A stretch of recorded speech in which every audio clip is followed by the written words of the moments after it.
আজকে কই মাছ রান্না করব। এই দেখো মাছে এই কই মাছগুলো আমি কি করব, লবণ আর হলুদ মাখিয়ে নিচ্ছি আগে। এটা আমি আজকে কাঁচা ভুনা করব। অর্থাৎ এই মাছগুলো ভাজি না করে যদি ভুনা করা হয় খেতে কিন্তু দুর্দান্ত স্বাদ হয়।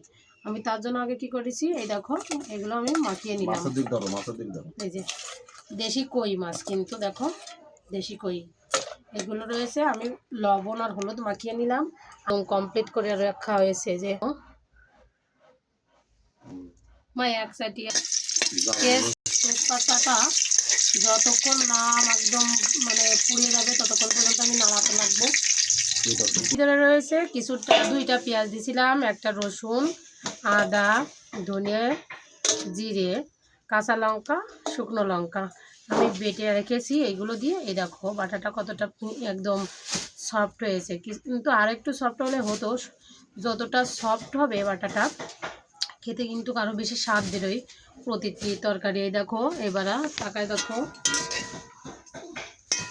এবার আমি দিয়ে দেবো মশলাটা।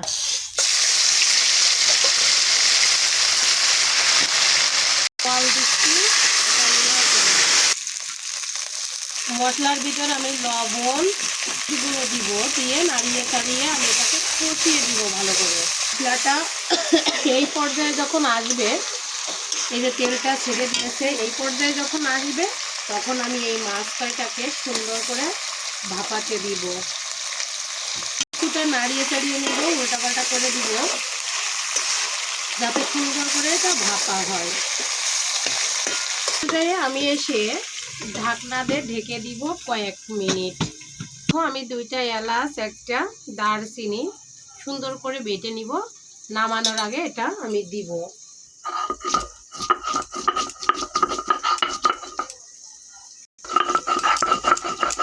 3 মিনিট দম দেওয়ার পরে আমি এটা ঢাকনাটা খুলে নিচ্ছি। কত সুন্দর কালারটা এসছে। এই দেখো জল দিয়ে দিচ্ছি আমি এখানে মাছটা। এবার আমি এইটুকু জল দিব, দিয়ে আর একটু ভাপিয়ে নেব। ঝোল দেওয়ার পরে সামান্য একটু লবণ দিচ্ছি, হলুদ দিচ্ছি। হলুদ দেওয়ার পর আমি এটাকে আবার একটু 2 মিনিটের মতো ঢাকনাটা দিয়ে নেব। প্রায় 2 মিনিট হয়েছে, প্রায় কাছাকাছি।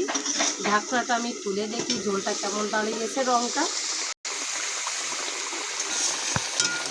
প্রায় দেখো হয়ে আসছে। আমি এবার ওই দারচিনি এরকম পেস্ট করে রেখেছি, এটাকে আমি এর ভিতরে দিয়ে দিচ্ছি।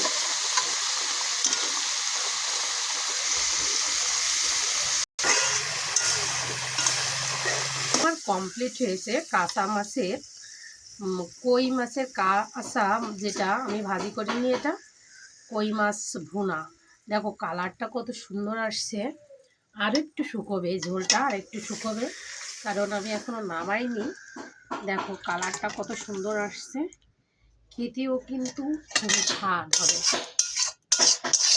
কালারটা কেমন আসছে, আর এই মানে মাছটার থেকে সেন্টও বেরিয়েছে খুব সুন্দর একটা। আর এই দেখো জাস্ট আমার কাছে খুব সুন্দর। আর একটু ঝোলটা কম হয়ে আসবে, যতটা শুকাবে তখন কম। আর তারপরে দেখো খুবই সুন্দর। এই কই মাছগুলো যদি না ভাজি করে এভাবে ভুনা করা যায়, খেতে কিন্তু 1 প্লেট ভাত অনায়াসে উঠে যায়। আর আমার ভিডিওটি ভালো লাগলে অবশ্যই লাইক কমেন্ট দিতে ভুল করবেন না। সবাইকে ভালোবাসা।